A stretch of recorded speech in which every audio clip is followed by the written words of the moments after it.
em arte toda regra deve ser quebrada. Louco isso, né, galera? Muito louco. Quando eu falo para os meus alunos, eles ficam malucos. Vamos lá, vamos por partes. O que são regras? Né? Regras são elementos, são estruturas estabelecidas na arte que funcionam. E essas estruturas que envolvem muitas vezes noções de proporção, finalização, anatomia, perspectiva, composição, equilíbrio, enfim, uma série de regras mesmo, né, que no decorrer do tempo grandes artistas foram desenvolvendo e que realmente funcionam. Então a nossa função como professor é justamente passar essas regras para os alunos. Mas peraí, elas devem ser quebradas? Então por que passar essas regras? Por que conhecer essas regras? E por que elas devem ser quebradas? Né? Qual o sentido disso? Então vamos lá, vamos raciocinar aqui. Bom, o importante é a gente saber o seguinte, a arte ela não é estática. Tá? A arte ela está em contínuo movimento, acompanhando o desenvolvimento do ser humano em termos sociais, culturais, enfim, ela está sempre se reconstruindo, reconstruindo, tá? Então, o que acontece? Quando você quebra uma determinada regra na arte, você pode estar impulsionando uma nova visão dessa arte, tá? E aí, vamos supor, você está aprendendo arte, você está estudando arte e aí eu te jogo essa observação, eu te jogo essa proposta de que você deve quebrar, né, as regras. Aí você me pergunta, mas por que então aprender as regras? Justamente para você quebrar elas. Como que você vai querer contribuir com a evolução da arte se você não conhece a arte como ela está estruturada justamente nesse momento?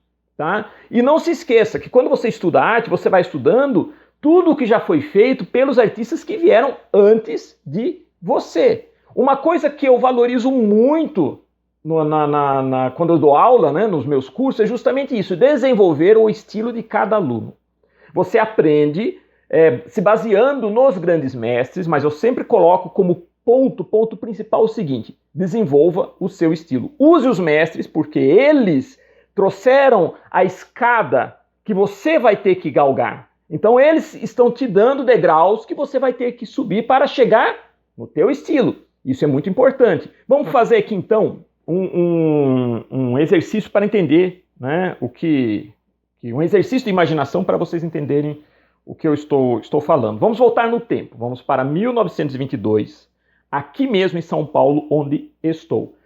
No Teatro Municipal foi feito um evento, né, na época, que durou uma semana, que ficou conhecido na nossa história como Semana de 22, Semana de Arte Moderna de 1922. E nessa semana foi reunida uma elite intelectual de artistas, escritores, músicos, né, que tinha uma proposta justamente de romper padrões de estética que existiam até então na arte. Esse movimento de você mudar a arte, de você acrescentar coisas novas e romper padrões, que isso é muito importante, porque quando você rompe um padrão, você está gerando um padrão novo, né? Isso já estava acontecendo na Europa. A Europa estava passando por um processo também, tinha acabado a Primeira Guerra Mundial e a elite artística, intelectual, estava em plena ebulição, né? E é justamente nessa época que nós temos movimentos como o cubismo, né, que procura trabalhar a pintura, a arte,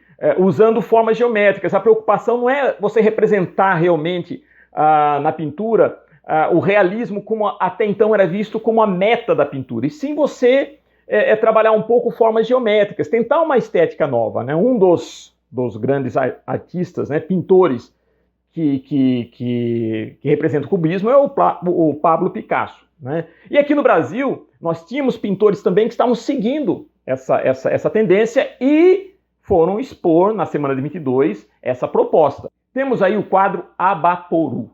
Esse quadro foi feito pela pintora Tarsila do Amaral, que é dentro de um movimento chamado antropofagismo. Então ela usa a estética do cubismo com um cenário nacional, com temáticas brasileiras. Para muitos intelectuais brasileiros que estavam dentro de uma caixa, isso foi uma verdadeira agressão. E não só isso, também outros movimentos ligados à literatura, música, causaram, nessa semana de 22, um verdadeiro choque. De certa forma, podemos considerar que esse movimento de 22, ele iria dar ecos nos anos seguintes, né? Influenciando inclusive na música brasileira da década de 70, como o tropicalismo, enfim. Uma estética havia sido quebrada, uma regra havia sido quebrada. Quando você quebra uma regra, o que acontece? Outros que acabam gostando da ideia, que acabam entendendo a sua proposta, eles vão o quê? Eles vão construindo em cima disso. Então é muito importante essa ideia que eu falo de toda regra deve ser quebrada. Toda, não há limite, pessoal. Eu falo toda porque não há limite. Isso não quer dizer que você não deva conhecer a arte que já foi feita antes. É muito importante o estudo da arte. Quando eu falo quebrar regra, não é você não conhecer, você não estudar e pronto, já que é quebrar regra, eu não vou estudar nada, vou fazer de qualquer jeito. Não é bem isso. Tá? Como eu falei, você só quebra uma regra quando você conhece ela. Se você não conhece, não tem como quebrar essa regra. Tá? E quando eu falo quebrar, é quebrar de uma forma consciente, com uma proposta, uma coisa estrutural, uma coisa estudada. Né? Nada na arte é feita simplesmente no achismo, no chute. Sempre existe, né, um processo contínuo de transformação, um processo contínuo de movimento, de evolução. Tá. Falei então da semana de 22, que foi um evento aqui no Brasil, né, mais ligado às artes plásticas, tudo, só para dar um exemplo de como isso, né, essa ideia que eu falei, essa proposta, ela foi aplicada em artes plásticas, em outros tipos de arte. Agora vamos falar da arte popular, a arte pop, os quadrinhos. Bom, vamos falar dos quadrinhos de super-heróis. Não existe algo mais exigente do que a arte de super-herói. Porque você tem que trabalhar anatomia, você tem que trabalhar perspectiva. Né? Para você ser um excelente desenhista, desenhar para Marvel, DC, você tem que ter noções de arte, treinar muito, não é um trabalho que se faz da noite para o dia. Na minha época, as referências que eu tinha para desenho de super-heróis eram artistas que trabalhavam muito, muito bem isso que eu acabei de falar. Aí, pessoal, de repente aparece, em 1986, se não me falha a memória, eu pego nas minhas mãos Batman, o Cavaleiro das Trevas, de Frank Miller, que rompia com essas regras. Meu, fantástico. Se você nunca viu o Cavaleiro das Trevas do Frank Miller, digita no Google que você vai ver desenhos, ilustrações, enfim, o que o cara fez com o Batman. O desenho do Frank Miller, ele quebrava, de certa forma, a maior parte dessas regras que eram usadas até então nos desenhos de super-heróis. Mas isso tinha uma finalidade, tá, pessoal? Isso, dentro do roteiro, havia um casamento dessa arte, dessa estética, com o roteiro, e todo o projeto do quadrinho em si, diagramação que ele usava, enfim, foi algo realmente revolucionário. Quebrou um padrão. E foi uma época também muito interessante no quadrinho americano, porque nós não tínhamos só Frank Miller, outros artistas e outras propostas surgiram nessa época. Eu acredito que o quadrinho já estava muito engessado, né? Estávamos numa época em que o mundo passou por muitas mudanças e os quadrinhos estavam muito engessados. Precisava desse up. Se você pega outros artistas que deram continuidade a essa proposta de renovar a estética do quadrinho americano, eu posso citar o Todd McFarlane, nós tínhamos também a geração Image Comics, Jim Lee, Mark Silvestre, enfim. Eles pegaram o que já era feito em termos de quadrinhos e adicionaram uma nova estética. Quebraram regras que antes não se quebrariam, não eram aceitas e passaram a incorporar no quadrinho americano. Principalmente a estética do mangá também. Né?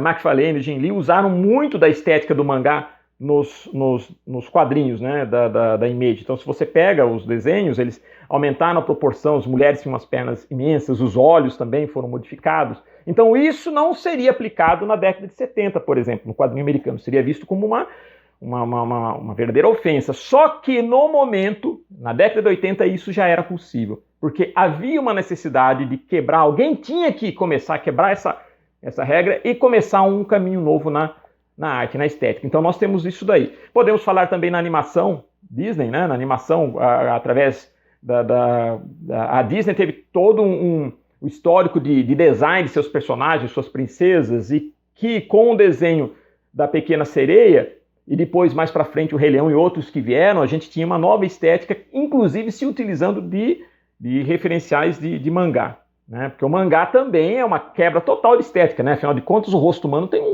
pelo menos nos mangás clássicos, né, o que caracterizava era aquele olho grande, gigante, coisa que isso não existe. Então também foi uma quebra de estética que ficou bonito. Então quando eu falo toda regra deve ser quebrada, deve ser trabalhada de certa forma com propostas novas, na verdade eu quero dizer isso. Eu quero dizer que você deve conhecer bem a arte, você deve estudar bastante a arte, estudar tudo o que já foi feito para ter conhecimento e fazer uma nova estética conscientemente planejada que se refere a um estilo, a um novo estilo que você está desenvolvendo. Esse estilo vai caracterizar o seu trabalho, vai diferenciar ele do que já foi feito e pode até gerar uma nova estética, um novo degrau para a arte. Então é mais ou menos isso que eu queria dizer para vocês. Então quando eu chego para os meus alunos e falo, olha, toda regra deve ser quebrada, é mais ou menos isso que eu quero dizer. Porque aqui, pessoal, ensinar arte, na minha escola, comigo, é o seguinte, galera, não é só desenhar, não é só pegar o que já foi feito, desenhar e ficar ralando em técnica, na anatomia, nada disso. É trabalhar isso aqui também, ó. É conhecimento, pessoal. É conhecimento. Então, conhecimento, cultura, tem que estar junto, ó, junto com a arte.